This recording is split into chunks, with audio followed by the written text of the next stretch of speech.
Hey guys, welcome back to another week of Lone Star Hammered. Thanks again for listening and subscribing and everything that you guys do. This week we're going to rock through a lot of different lists, and I have Josh Schneider, who is going to be our forerunner for this last weekend for playing Black Templars, and he's going to be talking through everything. We're going to do a faction focus here, really looking at Black Templars. So hey Josh, what's up, man? Hey, how's it going? Pretty good, dude. Hey, so real quick, just got some housekeeping stuff. We're always drinking here on Lone Star Hammer. Tonight, I am drinking a good old Blanton's. So I had to dip into that guy because I got bored today. So cheers to everybody out there. Josh, if you had done a beer run, you'd have something, but that's all right. Cheers. Yeah. Hey, the water's the way to go. Honestly, it's a Thursday. Yeah. Like, hydrating's not bad, man. That makes me sound like a good person. I'm going for a beer run right after this, so don't Hey, worry. okay, cool. I'll As make long up as for it afterwards. yeah, you got to go on the beer run at some point before the weekend starts. All right. But hey, man. So real quick, let's learn a little bit about you. So how long have you been playing 40K? Yeah. So, I have probably a very unique story. I'm sure you've never heard this before, but I played 40K as a kid. I took a long break and then I got back into it as I got older. I know Hell it's yeah. very unique. No, but I followed, a pretty standard thing for a lot of 40K players. I had a friend growing up, got me into it around I think it was 6 years old, 1996. My friend Max, his older brother played and got him into playing it and got me into playing it because we were friends and hung out all the time. Okay. I remember, as kids do, I really fell in love with Space Marine. My first box I ever got my parents to buy me for Christmas was a Salt Marine Squad. And so, kind of going from there, I played, I collected a bunch as a kid, doing allowance money, birthday gifts, stuff like that, did that Yeah. whole thing. Then I stopped playing until I got back into high school. End of high school, early college, I got back in. I fell in love with the Gaunt's Ghost books as time went on. Those books kind of kept me in the game long term. Dude, So whenever I got back into it, yeah, I started sticking out with the Guard Army. So I okay. ended up having a Horde, Tanith, Gaunt's Ghost Army. Because back in third and fourth edition, when cover saves were different, like a whole on different save versus just plus one of your saves like they are now. Yeah. I mean, it was fun just running 120 guys on a board, hiding in forests with 3-up cover saves. Like you get 3-up saves against everything until somebody walks into a flamer and your whole army dies. But Now with that that kept me with around that for with there. that Gaunt's Ghost theme, were those models weren't even available back then. So they had I think it was like a Rogue Trader thing. Like you had like weird ass rules for them, but like they had no models. yeah, they did actually. So Oh they really? released a Gaunt's Ghost like a command squad. It was Gaunt himself, the medic, Doc Dorn, I think it was called, the medic, the sniper, Bryn Milo was like the bagpipes player, and I think that was the four of them. And they were like metal, terrible sculpts. Okay. Actually, I think I still have Gaunt here. But yeah, they had that, and they had like two different trims for like these really old Tanith models, which is what I have. Like this single guy holding a las gun, Holy wearing a shit! cloak Yeah. on his back. Hell Yeah, yeah. so I had a handful of these, but mostly yeah, it was those peak Warhammer Catachin models for the most part. But That's then all. some Cadians mixed in tanks. Yeah. Yeah, that is awesome. So So what armies do you own then? So nowadays, so when I got back into it, I got back into the game back in the tail end of 8th edition, back in 2018. Okay. And that time I came in, and I've always really liked White Scars. I really think like that last charge of the Rohirrim from Lord of the Rings Yeah. really stuck with me as a kid. So cavalry-based armies was really kind of, what really interested me. So I got back into Space Marines, and I got back into White Scars full time. That's my biggest collection. Besides that, I have about 4K points of Drakari, and then right around 2,000, 2,500 points of T-Suns. Okay. T-Suns I played for like a year competitively, but those models are a nightmare to paint. Yeah. As anybody who's painted Gold Trim, yeah. Oh yeah. So I don't have as big a collection. I have a whole bunch of them in boxes, but I haven't built and painted them nearly as I'm much. not gonna lie. Yeah. If you haven't tried the new Fanatic paints from Army Painter, they're metallic for gold. Mhm. It Yeah, is one coat and you're done. It's really. phenomenal. Yes, highly Yeah, recommend it. They only my sell them in the Pro Tech would box just set be right one now, coat. though. Yeah, I've seen a whole bunch of reviews for those. My Pro Tech would just say one coat, and even if it wasn't enough to cover, I was like, screw it. I don't want to trace these guys again. One Yeah. coat's all we need. Well, cool. And what's overall like? What's your favorite army to either play or lore wise, or just in general? Yeah, so White Scars are far and away my favorite. I've Okay. always been, I've always been really into like the power armor aesthetic, superhuman, like 8 foot Yeah. tall, super space racist kind of thing. But make them Mongolian, the whole vibe for Yeah. White Scars. So I've always really enjoyed speed, fast, close combat oriented armies. Key Sons I got into literally deliberately as an opposite direction because I went from White Scars, then in early ninth edition I flipped over Jakari. So when I was looking for something after Jakari, I was looking for something that's completely different. Okay. So that's what I got in T Sons, which was like slowly, a very slow, methodical Yeah. approach to like army playing. But Yeah. overall, yeah, I have like probably 8 or 9 thousand points of White Scars. Nice. They're definitely my biggest and favorite faction. Hell yeah. Cool, man. Well, I like it. Well, hey, let's rock into these lists for this week. Honestly, I have one more question actually, because I was thinking about me with your paint choices, and we were talking about paint. You're just a glutton for punishment. Then, did you paint your White Scars white? So I will say this: I did paint my White Scars white, and if you look at my White Scars collection, it is a case study in me trying to teach myself how the hell do you paint white. Yeah. The biggest thing I will say is GW's White Scar, the rattle can spray paint, fixed all my problems. Okay. I'm at the point where I prime my models black.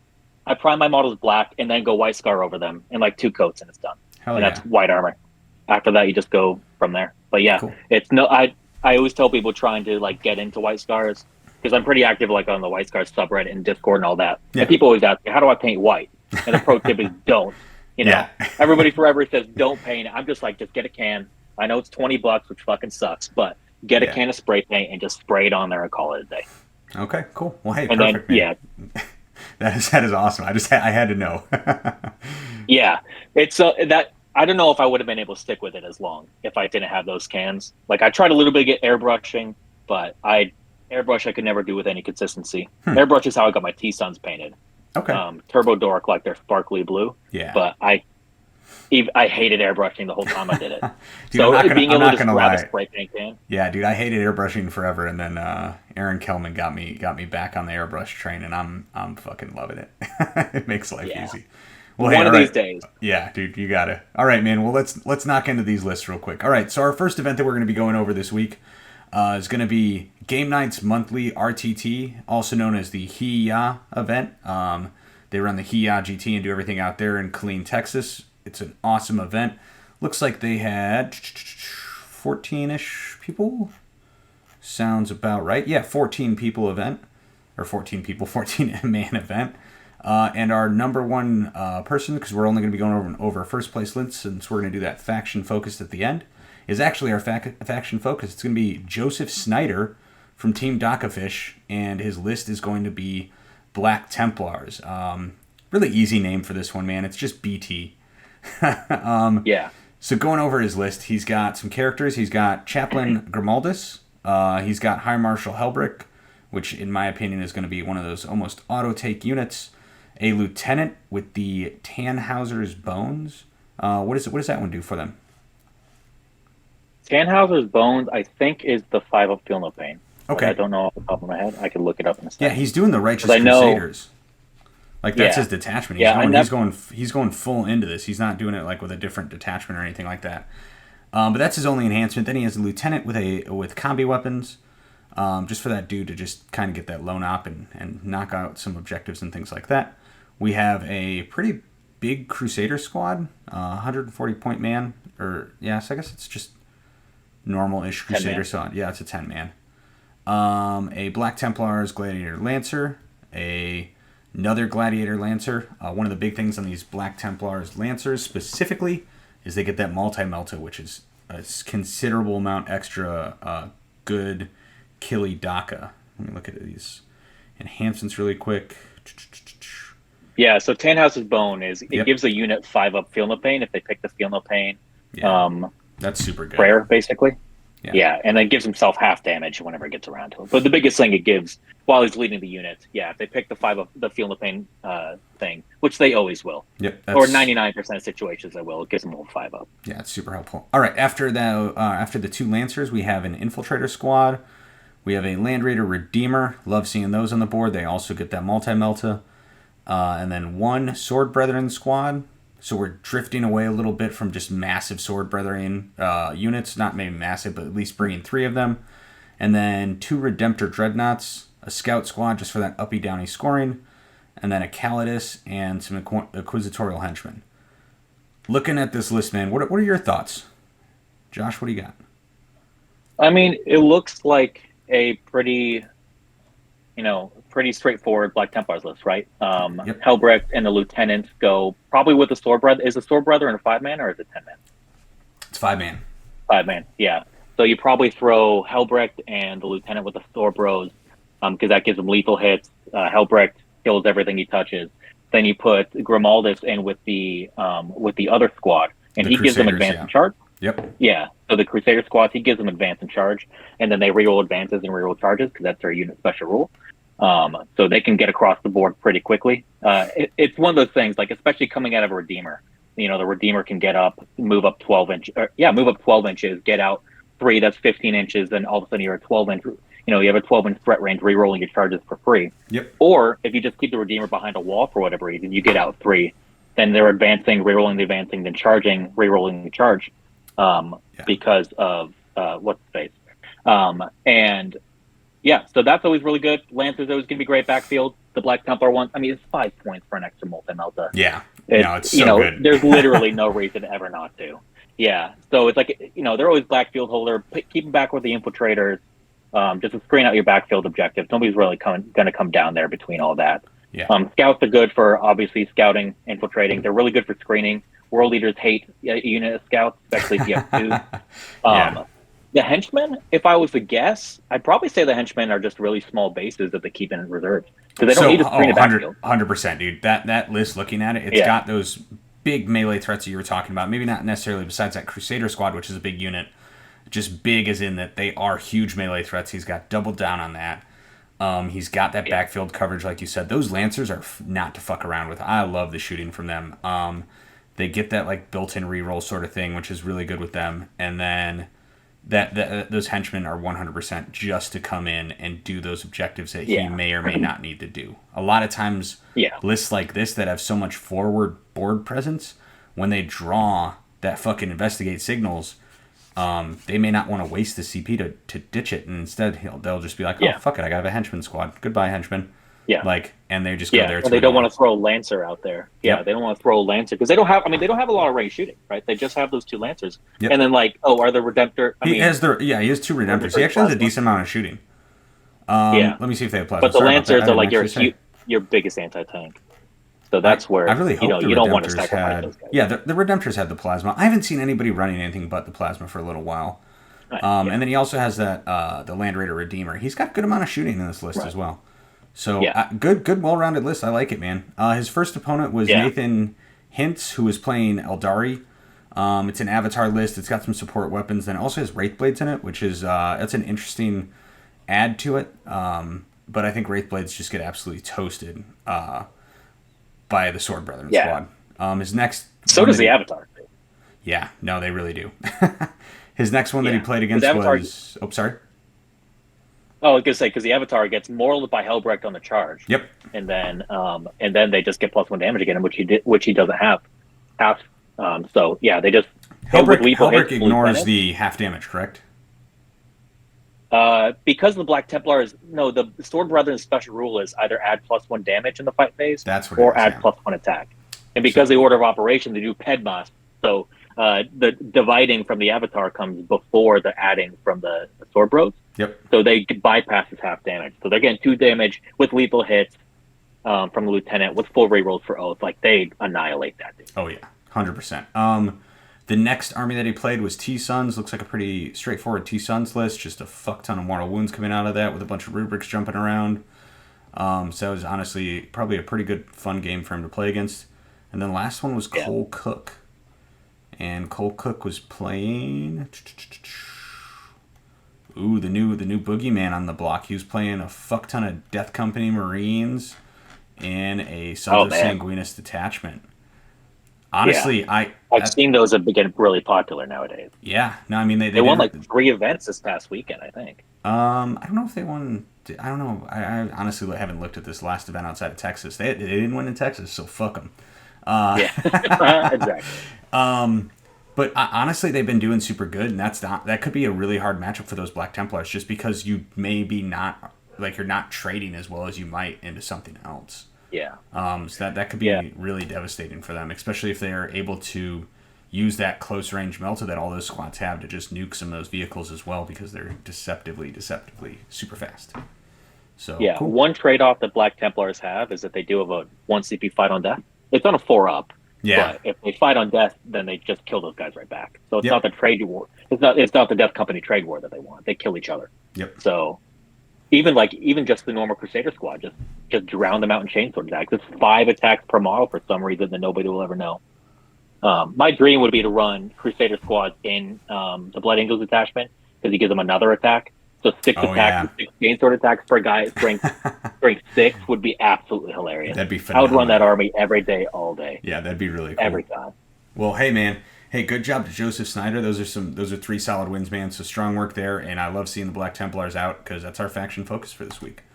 So our next one is going to be Fat Cats Gaming. This was over in San Angelo, Texas. If anybody from San Angelo watches this, please reach out to me. I've got a Discord, which is like Sweet Lou or some shit like that. I'll post it at the end again. And I have an email address that's attached to my YouTube page. Just email me if you guys are winning and stuff like that, because I wanna reach out to you guys, because it seems like you guys host some really cool events. But if it makes you feel any better, I'm literally from San Angelo. Are you really? So hey, that doesn't I'm make your me feel boy. better. Yeah. Well, they didn't even submit all of their event. Well, we're gonna play a really? guessing game. Yeah, there's the third round's just not in. That's really weird. And I'm gonna play a guessing game, and I'm gonna say that looks like it was gonna be Admic versus Tyranids, and let's look at their lists and just be super judgmental about who won. These guys are trash. They're Yeah. buff as garbage. Yeah, they're garbage. We have Unending Swarm, and then we have Admech with fuck ton of shooting. Yeah, so I'm gonna go with Admech won this one. Possibly, I don't know. It's the robots. Damn, this is such a weird list too. What detachment are they doing? They're doing cohort Cybernetica with looks like 2 400 point robot squads, like Castellan robots. That's just a metric fuck ton. Okay, I think the cohort Cybernetica is the one that literally the only detachment rule is it gives the robots the imperatives. Yeah. I think that's literally it. So it gives them assault on the weapon, and then they just run out there. Yeah, with the buckets of shot those guys put out, I don't know what the Niz list looks like, but I bet Advac would probably win that one just from. Yeah, it depends. It depends on who scored better. You know, a lot of games now aren't based off killing. But hey, let's go into the Admech one. Just because we haven't really gone into that one yet. Like I haven't seen this Admech list, and I like it. So let's go over it. Yeah. So that's gonna be Tom Drew on Team Binky Bongo Boys. That's fucking hilarious. The name of his list was just Admech Army. I like it. Nice and simple. He ran Call. Honestly, you don't see Call a lot anymore. He ran a Data Smith, 2 of them. With one has the enhancements of the neuromechanic. Let me look that up real quick and see what we got. Because I don't even know what the fuck that does. Because I don't know anybody that plays neuro. Oh, Necro. I'm dumb. Necro mechanic.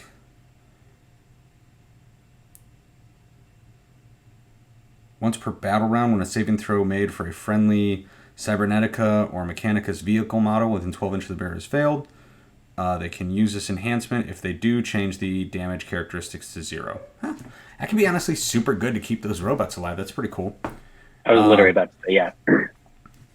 And he's got the Data Smiths as well to kind of boost that squad up just the same. And then he's got 1 Skitarii Marshal. He's got 1, 2, 3 Ranger squads with the Plasma, the Trans Arquebus, whatever the hell it's called, and the Arc Rifle kind of those. Oh, I'm sorry. There's a 4th, 5th. Holy shit. 1, 2, 3, 4, 5 Ranger squads. I thought he was going to trade one of them out with the Vanguard dudes just because they make OC0 happen. 1 squad of 3-man of the Iron Striders with the Twin Cognis autocannons. That's a different take. Oh, this absolutely fucking crushed. Autocannons? Yeah, he has so many shots here. This is insane. Yeah. This is a prime example of somebody that saw their meta. They were like, abso-fucking-lutely, yes. I'm going to crush the next best possible thing.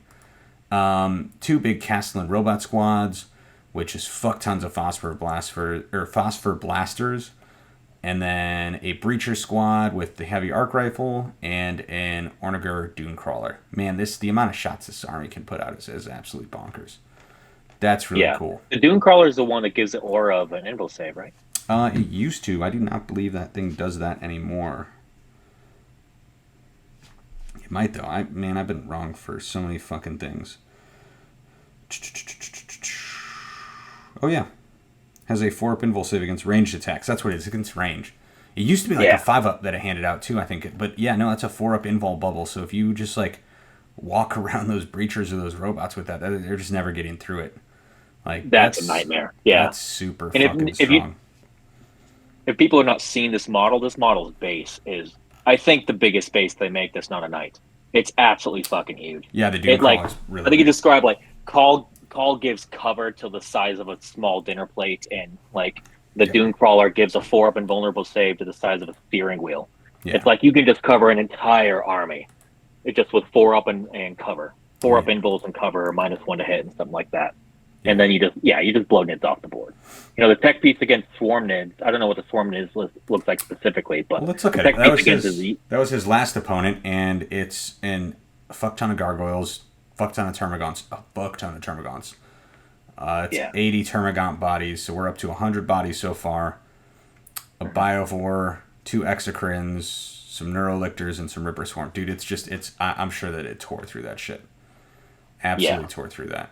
So, hey. I bet. And, like, you could just kill them fast enough, and they can't regen fast enough. They can only regen once per unit. Those gargoyles are the ones they want to regen each time. Yeah. But if you just kill everything in one turn, it's like, cool, you get the gargoyles back, but you have nothing else. Yeah, and then his opponent before that is a War Dog list with 1 Knight Tyrant. That actually could have given him a run for his money. I don't think that you think so? He's got the arc rifles and stuff like that, but that's just like one squad. Yeah. And the robots themselves, I don't know if they have the correct DACA, right? Because they're just strength 6 -1, 2 damage. And granted, it's a bunch of shots with ignore cover, so you're putting them on that 4-up.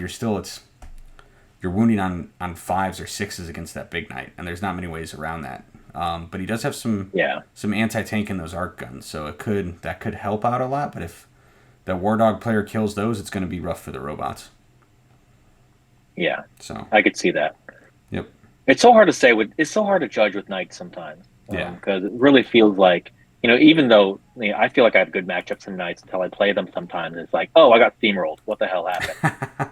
I looked away, and all of a sudden I have no points. Knights are one of those lists that if you let them start just going and getting that momentum, especially early game where they get a lot of fucking points before they start to hemorrhage, it's really hard sometimes to catch back up.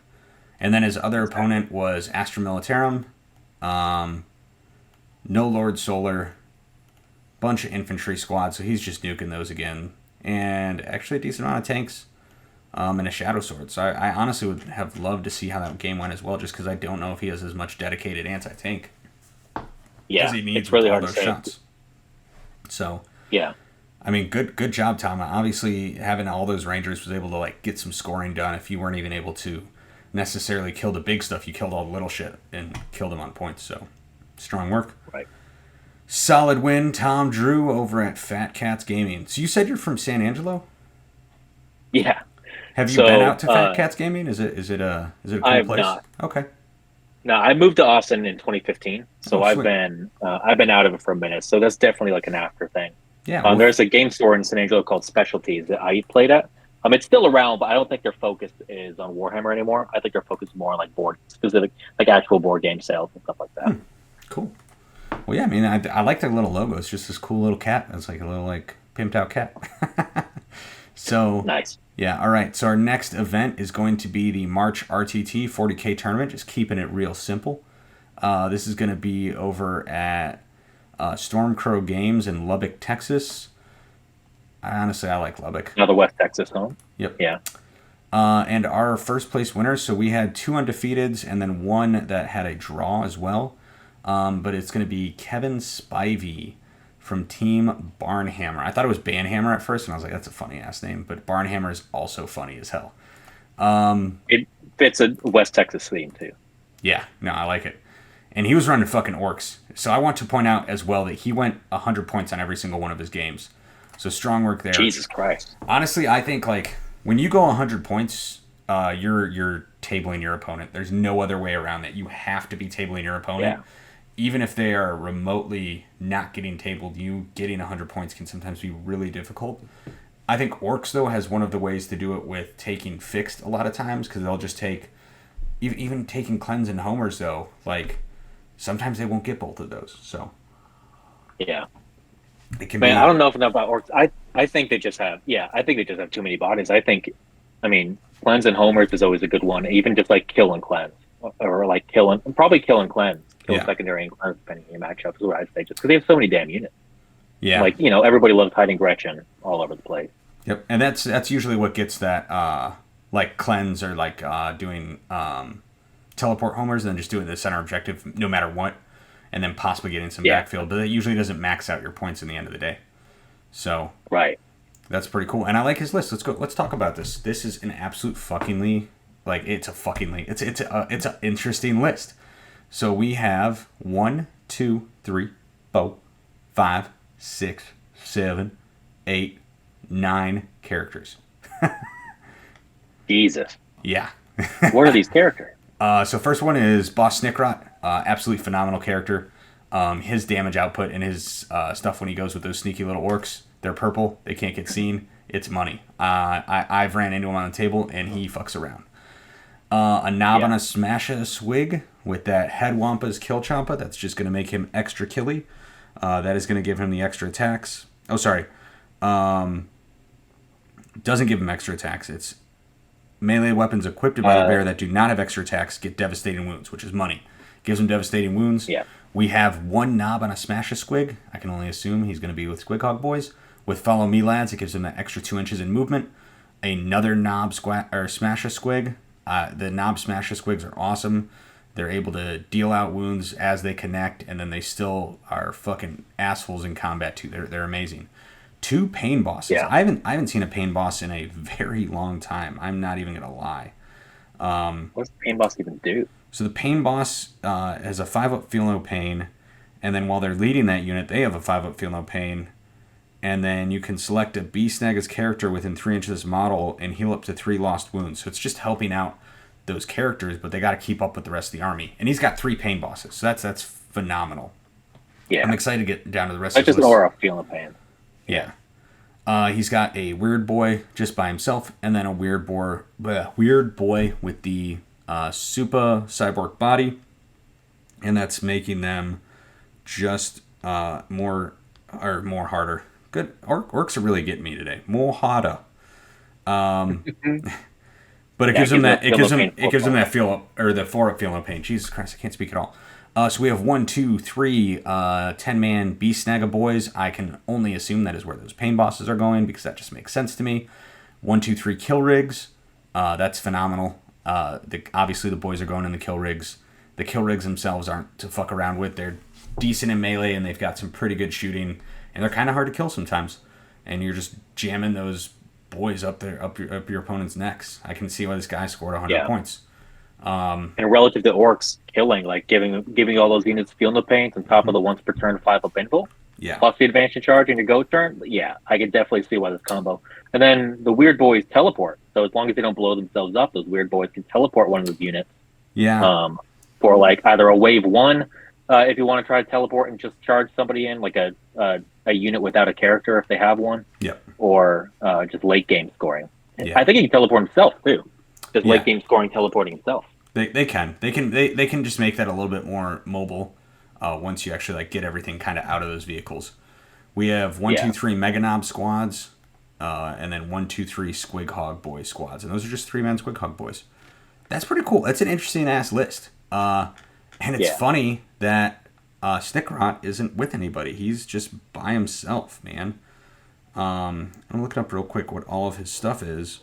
Like I said, he smacks in melee. He's got infiltrate, stealth, and then he always gets cover. Oh, when he's leading you, he gets cover. And then once per battle in your movement phase, you can just pull him up and then set him up anywhere again. Okay. So he gets a once per game Calidus move, and then the weird boy gets another once per game Calidus move. I mean, he can do it multiple times, but he probably dies. Yeah, and he So has he two can just weird feed boys. you individual weird boy units. Yeah, Yeah, he just feed you individual weird boys to score. I see. yeah, that's pretty cool. Honestly, I like it, and it's got Good a deck. fuck ton of turn 2 threat, right? Like if this guy was on turn Yeah, 2, most of your army's going to be gone turn 2 if you don't position correctly and screen out what yeah, needs to be screened out. That's super awesome. I like seeing this list a lot because it's a little bit different than all the massive amounts of boys just chilling in a truck supported by Gazgould, which he doesn't even have in that list. So that's fucking yeah. awesome to see on the table. All right, his opponents, let's see what he played against. So he played against Jason Hill, who was running Tyranids, Invasion Fleet. He's got a Swarm Lord, some other scoring shit, a Norn Emissary, a couple of them. Honestly, I'm not a huge fan of the Norn Emissaries right now. I played one, and I was like, oh, this is hard to kill-ish, and then it died, and it's just Yeah. 275 points. And I don't think that, like, it did exactly what it needed to do, and I'm sure those orcs ate the fuck out of that and were like, yum. Yeah. Then he played Custodes. But Oh, counter sorry. offer. Yeah. That is a very pretty model. Have you seen that Oh, Northern yeah. model? So Yeah, no, it's awesome. there's definitely the tech piece they have. I mean the fact that people just love playing with cool toys. Yeah, but GW, yeah, I kind of agree with you. It's like, go ahead. Oh, no, keep going. Sorry, man. Oh no, I was gonna say, it's like, yeah, I kind of agree with you. It's a little bit too expensive for what it does. Like if it gets to that point, it can potentially sit on it pretty well. But people are teching to kill avatars, kill Catan. Like the Northern Emissary doesn't have damage on top of its Field of Pain. Yep. Right. It just has a Field of Pain. Yeah. So I don't see that. They need the I point reduction, I think. GW loves making like mediocre rules for absolutely fucking fantastic looking models a lot of times. Yeah. Which I find really funny. Every time. Yep. It's half the conspiracy because the other half is everybody accusing them of giving broken rules to new units so they can sell them more. And then like people ignore, they're like, sometimes they just give them mediocre rules. Yeah. For cool new models, and like still look at people still buy them all. One of my favorite like mediocre rules that they gave to a cool ass model were the Rough Riders. Like, oh yeah, for IG, those models look sweet. Not that great on the table. Exactly. So, all right. His next opponent though was Custodes with Shield Host. Obviously, Trajan's in there. Just a pretty standard Custodes list. Strong fucking work there. Only one unit of Wardens, but honestly, Custodes can really fuck around with them. Getting on that objective, being able to fight first and things like that is really, really going to fuck around with orcs. So that's a strong win there. And then his last one was Nicholas Henry playing Necrons with Hypercrypt. That's also like strong fucking work against the Hypercrypt, man. He was running 3 Satans though. I think the weight of attacks... 3 Satans? Yeah, 3 Satans. I think the weight of attacks fucks around against 3 Satans. I think 2's kind of that really happy point that you want to start going with Necrons, and obviously that orc player just capitalized on that. But he's got a bunch of Tesla immortals and Gauze Blaster immortals, so I'm surprised that they just didn't lay waste to all of his models because it's so much shooting that can come out of that.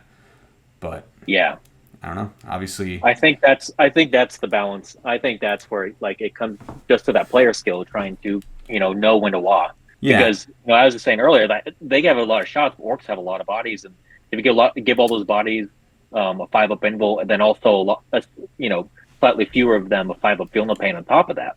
Well, he's running roll dice good, and you're good.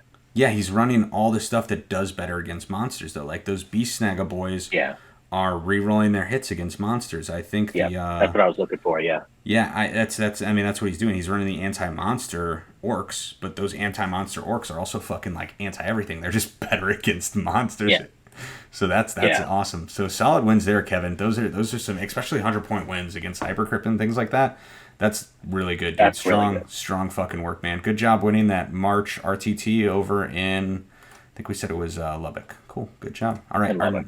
Our next one is going to be that Navigators Gamma tournament won by Christian Alisi on Team Dad of the Alisi family.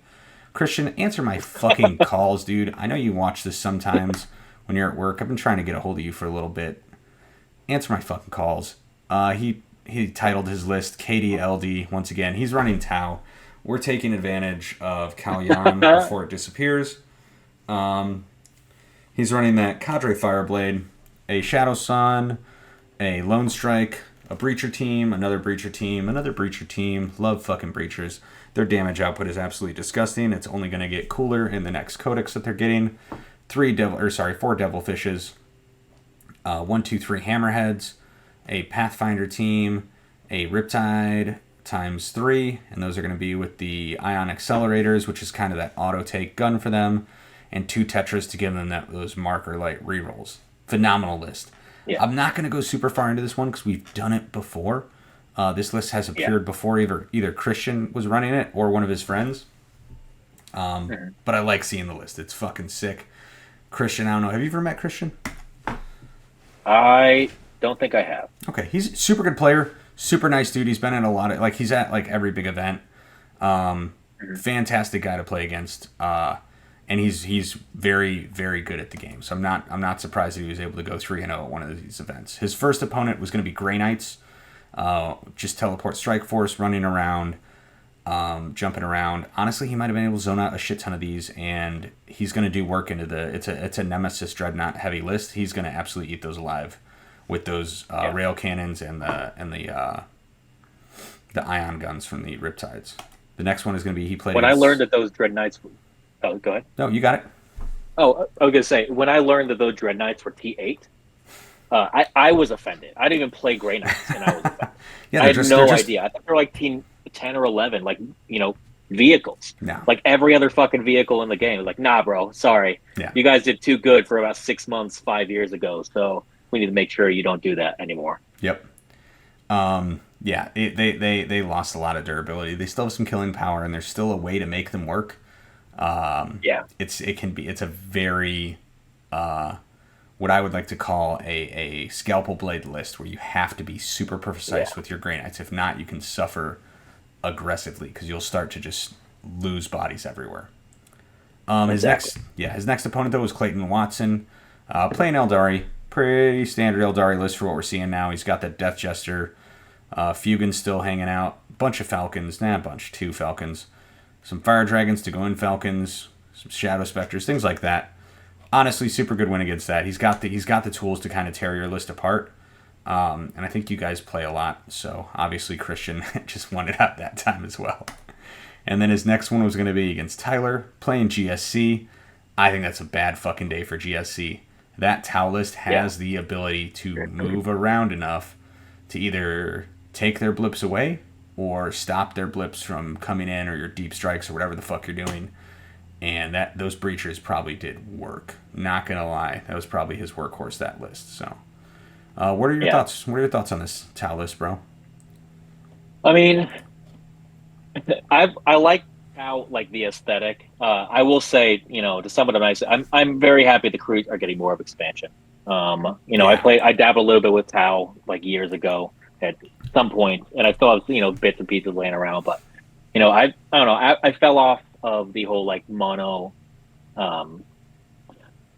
phase kind of army. So it's really good. I'm really excited to see crew bringing more of a breadth to it. Sure, that requires you to tone down the shooting part of it, which a lot of people are getting annoyed about with the codex and stuff like that. But being able to actually have a more balanced army and have just break up the Mobile Suit Gundam aesthetic, but with more organic stuff from crew, it's super exciting.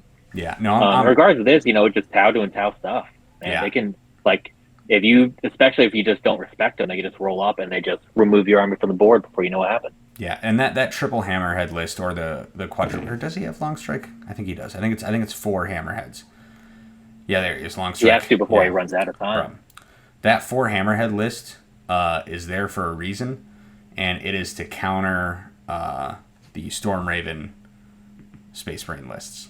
And it does really fucking well at that. After talking to Kit Smith, who won the last GT in Texas, which was clutch, he was worried about running into that Tau list because that's what his buddy Justin was playing, and he said it was very hard for him to play against. So that's why that's there. So, does he? What was it? Does Long Strike ignore modifiers or something? I don't know. I think Long Strike. He just a fourth fuck off size cannon is what you're saying. Yeah, it's just another fuck off cannon. You have -1 damage. Great, no one cares. And it's Dev Wounds too, possibly. It's D6 plus 5 instead of D6 plus 6. Thank you. Yeah, it's still destructive.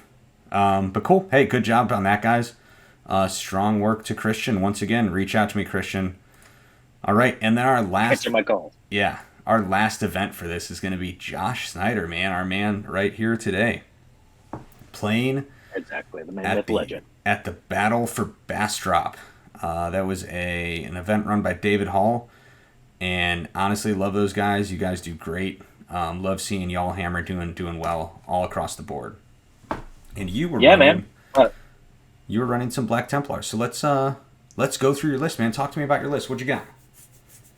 Yeah, so I ran a Black Templars Iron Storm list. I've been running Dark Angel army. So for those of you who don't know, I play White Scars. They're my first and foremost faction, as I said earlier. You know, they're my biggest collection. They're my favorite army. Obviously, their rules don't really exist in the regular Marine book unless you're Space Wolf player. So I've been bouncing around the different army factions. Since 10th edition launch, I was using Dark Angel rules because I really like Deathwing Knights. The data sheet, the -1 damage was a really cool rule. Yep. So I also love the new models.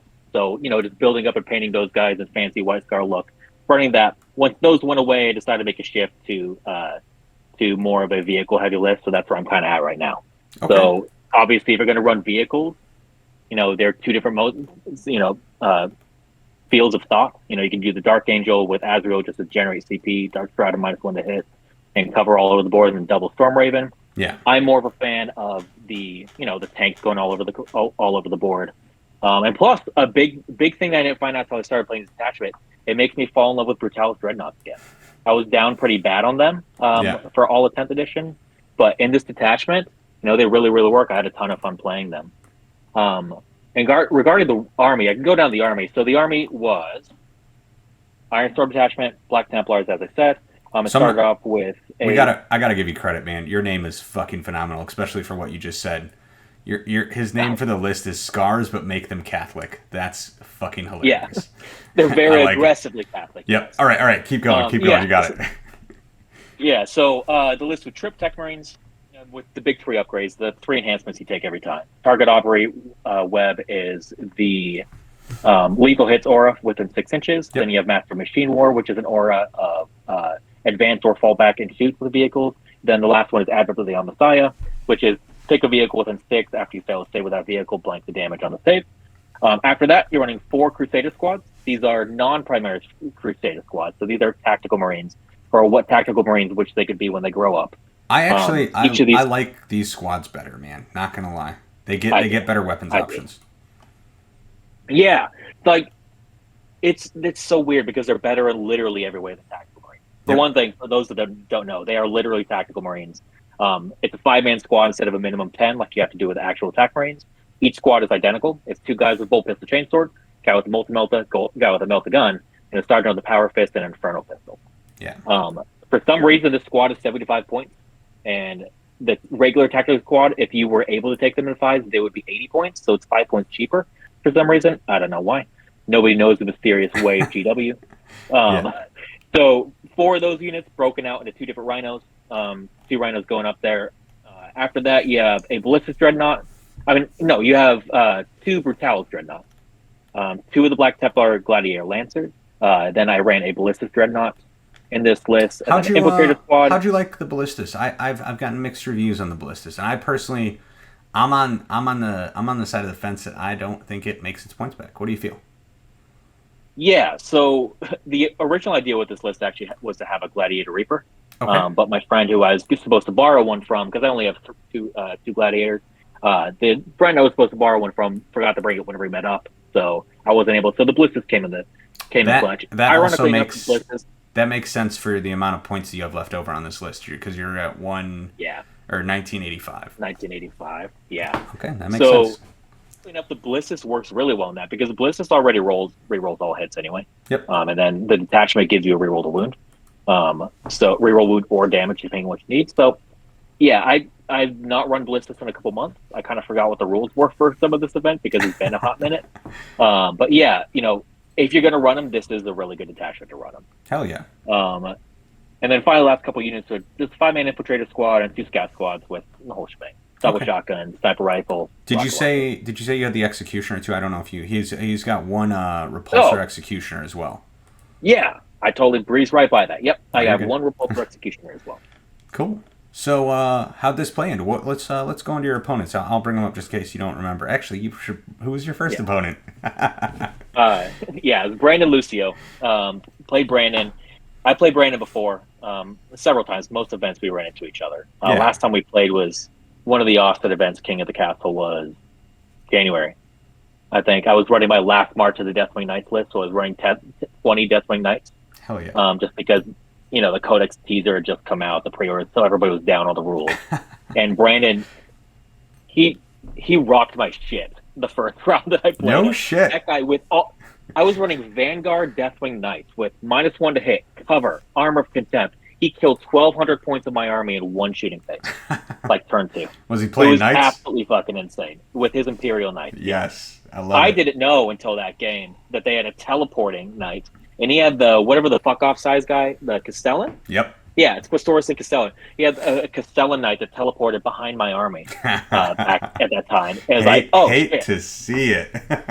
Yeah, I had no idea that was a thing. He was like, "Yeah, I just decided to try it out this time." I was like, "Bro, you haven't been running this the whole time? This is your test out phase?"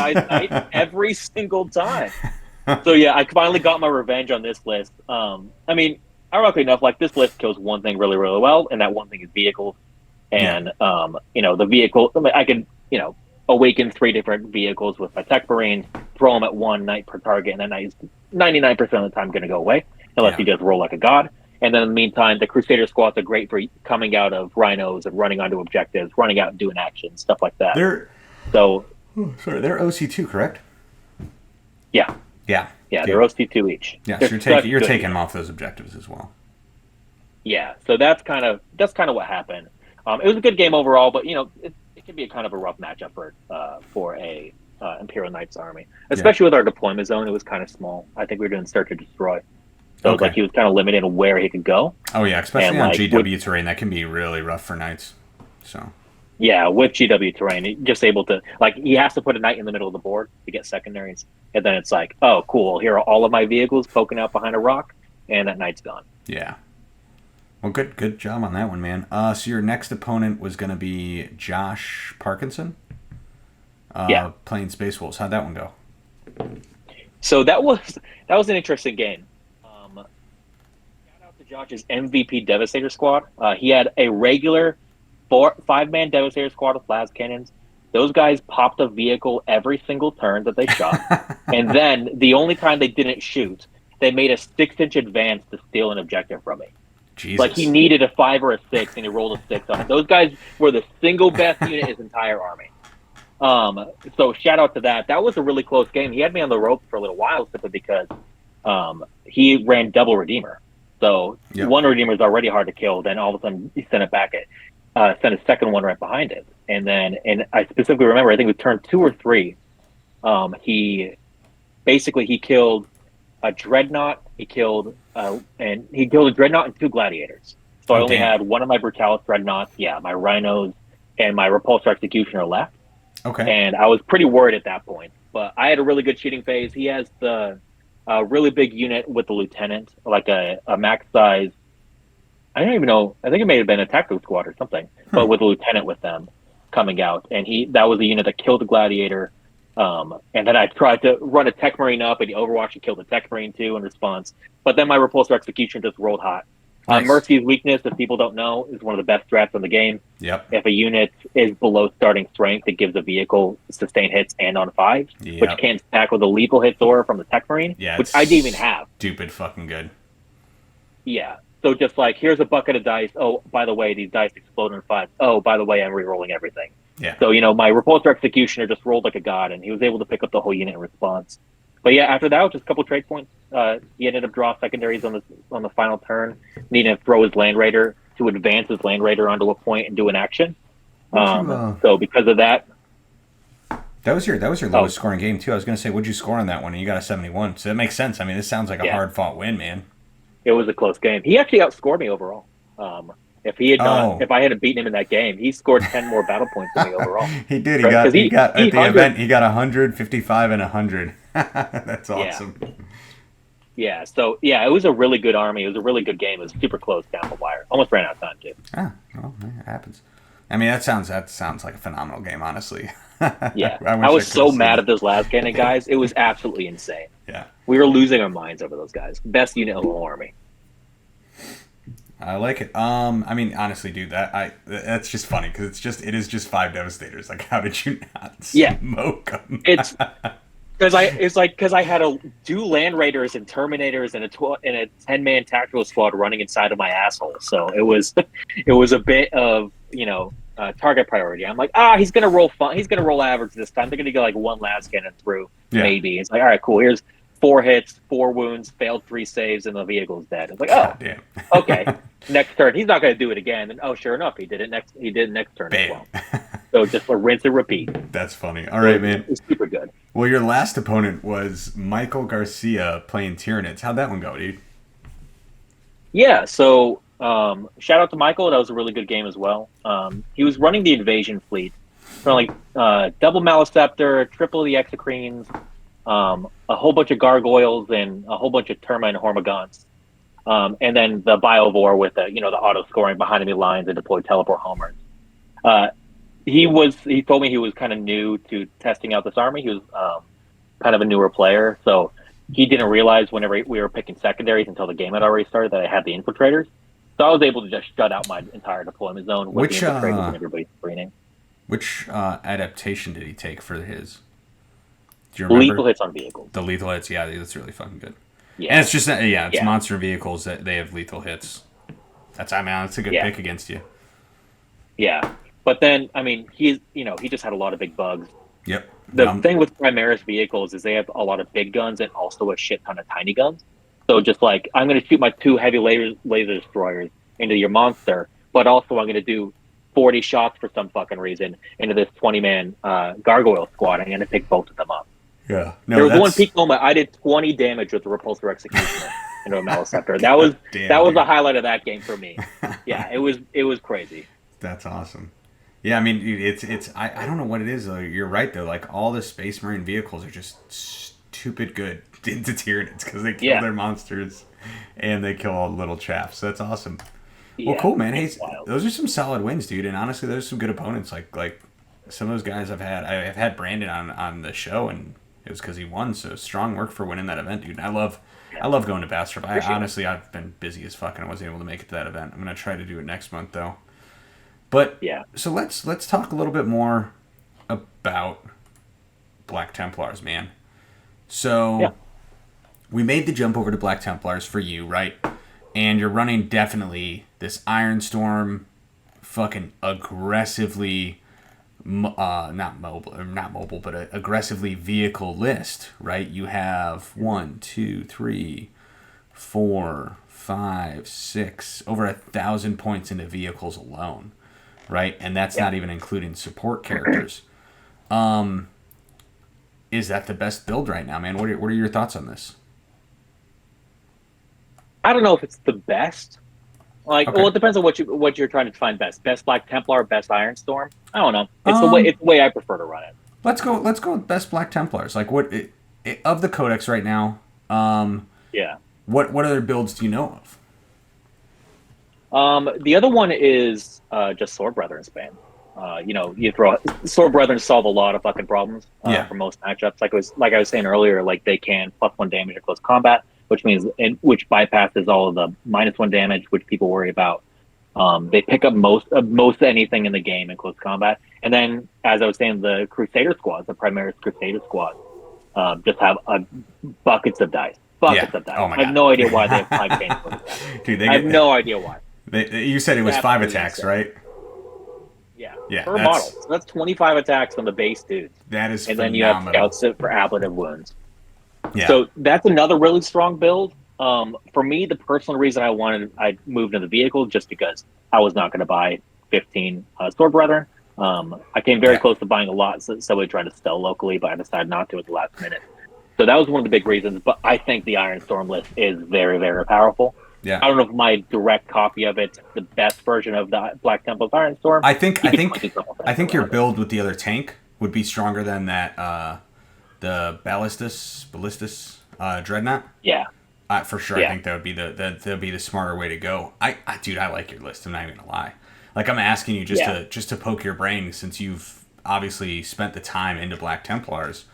But I think you're on the right path, man. I think this is a very hard in your face. If you don't have the ability to deal with this, you're going to lose because it's just so many vehicles. It really is. And then adding on top of that, like the Crusader squads, the regular firstborn Crusader squads, Dude, I they're cannot hype so those guys good. enough. They have no business being that good. Yeah. I mean, They, don't get me wrong, I'm not complaining because I would love to run them every single time, but it's just so good because like the counterbalance to Ironstorm list has always been you just don't have enough units to score points. mm-hmm. But these guys give you enough units to score points. And Yeah. I don't have a Calidus in my army. I'm No. prepping for a team thing, so I don't have the Calidus option. So even without a Calidus, this army allows you to score a lot of points. You do have the two scout So squads. You've like the Calidus units, right? That Space Marines have. They do get the uppy downy, but I think the Calidus is a lot easier to hide, obviously, since it's that smaller base. And I think your scouts have never lived a turn like beyond turn 2 for me. Like scouts? I throw them up as a screen. Yeah. Oh, really? Okay. They're forward deploying in like 90% of my matches. Dude, especially not matches like prepping like world eaters. Not a bad option. Although like that's what they're there for, is to infiltrate up there and stop your opponent from getting across the board. Well, exactly. I use them for in my armies. Yeah. Well, since we did talk about some Sword Brethren, I'm gonna look at another list that has some Sword Brethren. So we're gonna look at Adepticon from this last week, whatever the fuck we want to call it. But Adepticon happened recently, and I'm gonna look at the person that only had one loss from that, and that list. For anybody who wants to look at it, Sarah Timmons from Adepticon, running Black Templars, was a chaplain. High Marshal Helbrick, which is something that you didn't have, and I think you didn't have him because you're not running the Sword Brethren squads. I think he works really well with them. Yeah. And not as much with the... Can he even lead the other units, or no? He can lead like fucking anything, right? Yeah. Yeah. Like, how do you spell? Yeah, he could lead Crusader squads as well. Okay. So either one of those, but I think Sorbro's where he goes in. Yeah. Because because he adds +1 strength to melee weapons and critical hits on 5s. Yeah, he makes that squad phenomenal. Plus just does mortal wounds. Not even on the charge, which is a big thing. Yep. Like, he just does mortal wounds at the start of every fight phase. Yeah. Most abilities like that require you to have made a charge, like a Brutalis ability or something like that. But he just, like, if I'm in combat at the start of the fight phase, I'm going to do mortal to you. Too bad, so sad kind of thing. Have you thought about bringing him in your list that you're running right now? I mean, so the way I've approached Space Marines this edition has been kind of bouncing around. Mm-hmm. So I've thought about off and on, but like if I get one for really cheap, then maybe. But I'm not really committed to Black Templars. White Scars are where my faction love is. Yeah. So like I won't get them unless I don't want to have a lot of Black Templar specific models. Okay. Simply because that's not the armor that I play. So if I move beyond this list, I don't know how long it would be before I come back to Black Templars. So I just want to feel like I have a model sitting around looking pretty for no reason. I mean, I think Black Templars is awesome just because you get that relatively free multi-melta upgrade on all your vehicles. So. Right. But yeah, so he had Helbrick. Am I saying the Helbrick? Yeah, I'm saying that right. Helbrick. A lieutenant and an Emperor's champion, or she did, sorry. 2 impulsors. I like the impulsors and the rhinos. I think they're both just phenomenal for what they do. Those impulsors as well get that fucking multi-melta. Did the rhinos get... I will die a happy man. Oh, go ahead. The rhinos don't get the multi-melta, right? No, only Primaris tanks. Okay. Not even Primaris dreadnoughts. Then we have a Brutalis. You said you liked the Brutalis. I like the Brutalis. I think the Brutalis is a fantastic, just beat stick. Just save a point for tank shock and every single time. 100%. And an Iron Sword attachment gives you a reroll hit, wound, or damage, and his claws are twin linked. So I mean, you're rolling six attacks. You're hitting 4 to 5 times, rerolling one of those. You're hitting 5 to 6 times out of the 6. And strength 12, AP2, 3 damage. AP2 sucks. Don't get me wrong, but it's still AP2 flat 3 damage. It's just a bunch of dice, and he does mortals on the charge. I like AP2. That's all I can ask for. I think AP2 in melee is money. I think AP2 in shooting is less effective, but in melee, I think it does exactly what it needs to do. It either forces your opponent to spend a CP, or you're at AP2. Yeah. So, and then she's got an Inceptor squad, an Infiltrator, another Infiltrator, a Redeemer, and then 1, 2, 3 Sword Brethren squads, a Scout squad, and a Whirlwind. So, drastically different than your list, and I don't think that either are bad, honestly. I think they're just 2 different spectrums, and I love being able to see that you can bring something like Black Templars and to be able to run it multiple different ways. Like, I'm That's loving a it. really cool thing about it. And like, it's funny to imagine this kind of matchup because it really just boils down to who would touch each other first. Oh, Like 100%. if my vehicles can touch his sword brethren first, I win. I feel like if his sword brethren are able to bounce from cover to cover, then touch my vehicles first, like those guys die immediately. Yeah. So It's hard. it's really kind of a The player sword skill brethren are living matchup. in that realm that like Chosen lived in for a little while, where if they're getting driven up the board, and those impulsors, it's going to be hard to touch them. Just because they're that nut that you don't want to crack. So Right, yeah. exactly. Let's talk a little bit more about Black Templars though. So what do you think is your most advantageous matchup? Like, what do you go into and you're like, fucking thank God I get to play this army? Um, Hate to kick them while I'm down, but kick them while they're down. But I feel really good in Tyranids matchups. Okay. Simply because Tyranids, you know, as I said earlier, like Primaris vehicles have so many extra guns. Yeah. So being able to move beyond the balance of vehicles with two fuck off size lasers by also having a whole bunch of tiny guns to go with it makes it really hard to to kind of uh, mess up their playstyle. Because Okay. like if you run monster spam, cool man, I got 14 strength 14 d6 plus 3 damage lasers to go your way. It's like, oh, you're running a bunch of Gribblies, cool, I got all those same lasers, but also 97 extra shots for some reason from a repulsor executioner. The Gladiator Lancers have Fragstorm launchers, 2 Fragstorm launchers, so they get the big shots plus 2d6 plus blast um, Yeah. Fragstorm launcher shots. So It's dump those into 20-man Gargoyle squad. You're shooting someone across the board with a laser, and then the Fragstorm launchers are doing like what d6 plus 4 shots each. yeah. It's absolutely insane. So you just kill all of I them. dude, And they do everything so well. yeah. I love shooting in with blast shooting. If I'm like, oh, you have 10, I'm like, okay, cool, blast is all right. You have 20, I'm Yeah, like, yes, my one blast gun smokes you. Like, eat it. Because yeah, I run a lot of it's those little great. mini Votan Terminators, right? The Yeah. Hearthguard, and their back weapons. I'm like, Oh yeah, cool. I was like, this is an extra 40 yeah. shots before I even roll the dice to see what I have. Before I even do anything, yeah. Yeah, Oh blast weapons man, are phenomenal into that. yeah. And for me, I've always loved rolling buckets of dice. Yep. For a while, that was my biggest thing that I missed in 10th edition. I just felt like the number of dice rolling. Yeah. Aggressors is what I have in mind. Until you realize how new blast works and like the way you have 6 aggressors with their blast frag Yeah. launchers. Same thing. It's like, oh, here's 24 shots before I roll any dice. Cool, man. I'm okay with this. I think it's one of It's super GW's satisfying. like main things that always is going to keep people with them is that people love rolling fucking dice. Right? Like there's Yeah. always a new game coming out and then it's always like, well, my guy gets to roll 3 dice. And I'm like, that's not enough dice.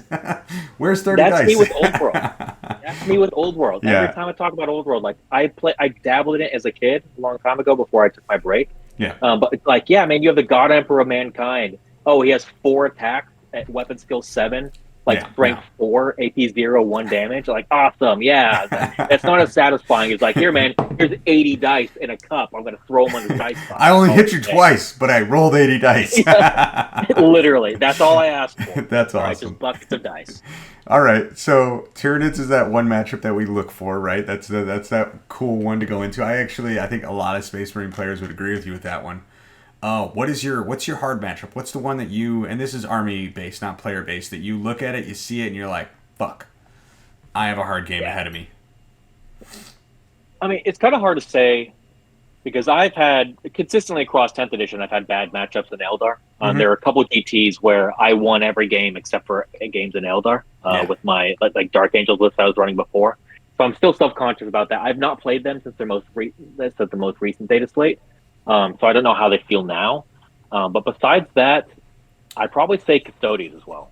Okay. Because Custodes is one of those armies. Is like I'm Dude. coming, especially if they have the tanks, which some do, some don't. Some just run Terminator. I mean, infantry spam. Some run the vehicles. I But prefer if they seeing run the the vehicle. vehicles, I love seeing the vehicle on the yeah, board. Because as soon as I see the vehicle, I'm yeah, like, fuck yes, they have less infantry. right. So it's like it's one of those things. Until that vehicle like pops a tank consistently every turn, I'm like, God damn it! And you can't, and you screw up, shoot back, or they roll 4-ups and stuff like that. Yeah. But yeah, just that whole 4-up math. Like, are they going to roll 4-ups or not? If Yep. they No, roll 4-ups, we're having a bad game. I could see If that they with your don't, army, then I just win. because like some of the things you have that like easily nuke their squads are 2 shots, like Yeah, 3 shots here, exactly. 2 shots there, and if they just 4 up that Yeah, all day, I ran into that same issue playing Custodes the other day. I fucking shot my entire army at them, and I killed over the entire game like 4 fucking models. Oh And yeah, that's the worst. it wasn't from That's a a lack. that's a one-way ticket to me being pissed off. Yeah, it wasn't like For a me, lack of tilting. trying to kill them. Like there was Yeah. one, like almost my entire army shot at one squad, and I killed like one dude. And Yeah. I was like, fuck me. Yeah, those So it frag storm happens. launchers I was just talking about, those custodians do not give a shit about 2d6 strength 4-0 AP 1 damage shots Yeah. from frag storm launchers. Custodians laugh in your face. So yeah, Eventually definitely, they'll fail. like, do my Eventually you laser fail a as 2-up, right? You can fail a 2-up if you put 60 Yeah. wounds into them. But yeah, no, I feel you. Yeah. Well, cool, man. That's. I mean, I like it, dude. I like where Black Templars are at. That you're able to play like 2 different builds, have that army still be very successful. Obviously, from you winning this. So good work. Good work overall, man. I really enjoy Yeah, appreciate it. seeing this army, man. Yeah, it's a ton of fun to play. I used to hate vehicle lists, but this is like bringing back the love. Yeah. You know, I used to hate the Iron Hands play style, just like hiding your deployment zone, triple repulsor executioner. Yeah. But there's actually a way to play dynamically with it. Okay. You have the firing support, but you also have Crusader squads and Brutalis running up the board and like bumping bellies into other units to kill them and stuff like that. So No, those it's still Brutalises good. are so much fun. I mean, so my only other Yeah. question for you is, since we're in Texas, we're talking about Texas, and you've been to some of the GTs. What's your favorite event that you've gone to in Texas? Favorite event I've gone to in Texas. So I will say that I've not been to a GT since Rise in December. I lost my Okay. jaw last March, and it took me till like last week to get another one. Hey, congratulations, so- fucking A. Oh, thank you. I appreciate it. So I haven't been to as many GTs. Y'allhammer has been going out, by the way. Shout out to Y'allhammer. Y'allhammer_gaming on Instagram. Whatchamacallit. My team has been to more events, stuff like that. The best one I'd probably say I've been to was actually TXO, Texas Open at the beginning of the edition. It was a really nice place. Had a ton of fun in Dallas. Yeah. So yeah, I think that's the best one. Pretty excited for the U.S. Open, the GW Open. I already bought my tickets for War Games Con later this summer as well. Yeah, they just Really came out. excited I for saw Alamo. that. Yeah. As soon as they came out, Discord blew up with like notifications. Like, hey guys, buy your tickets. Go, go, go. So really excited to do that. So yeah, I got a lot of stuff coming up. So I'm really excited for all those. Cool. Well, hey, man, that's perfect, man. I like hearing it. I like seeing your army do well, and I like seeing you do well. So good job, dude, across the Appreciate it. board. I think we're going to close it out, man, because that's all I got for today. Going to do my shout-outs really quick, man. You got to bear with me. I got to do them all just because I like supporting all these fucking events that are here, man. I really totally do. good. Hey, so real quick shout-out once again to War Dome Houston. That event is coming up. They passed the 50-player mark. I think they're at like 52 to 55, which is fantastic. That means that it's going to be a decent-sized event. So get your tickets for that. There's going to be a link attached here if you use the promo code HAMMERED and you buy your ticket for that event and you buy it with HAMMERED as your promo code. I will get to choose, if I win, the school that they're going to donate a bunch of shit to. And we convinced Colin, who runs Clutch, and David, who runs Alamo, to also support that donation with a bunch of terrain from their events as well. So buy your tickets for that. Use the promo code HAMMERED and knock that out so I can see you guys there. If I see you there, I'll buy you a drink if you come up and mention the podcast to me and show me that you subscribed. Or the YouTube channel. I still don't know what the fuck to call this thing. I just hate the word YouTube channel. On top of that, hey, big shout out once again to Alamo. Buy your tickets for that. David's event. That event 100% will sell out. He has limited number-ish of tickets. I know David. He always finds room though. If you want to come, he makes magic happen. But try to get those tickets before they're all sold out pretty much. That's going to be downtown here in San Antonio. Alamo's always a great event. It's going to be at the Hyatt again, which is going to be a phenomenal venue. And I've play tested the terrain for that, and I gotta say he's put in a lot of work into setting up that terrain, so it is going to be fair for all armies, which kudos to David on that one. He's put in a lot of time and effort into that, so strong work on that.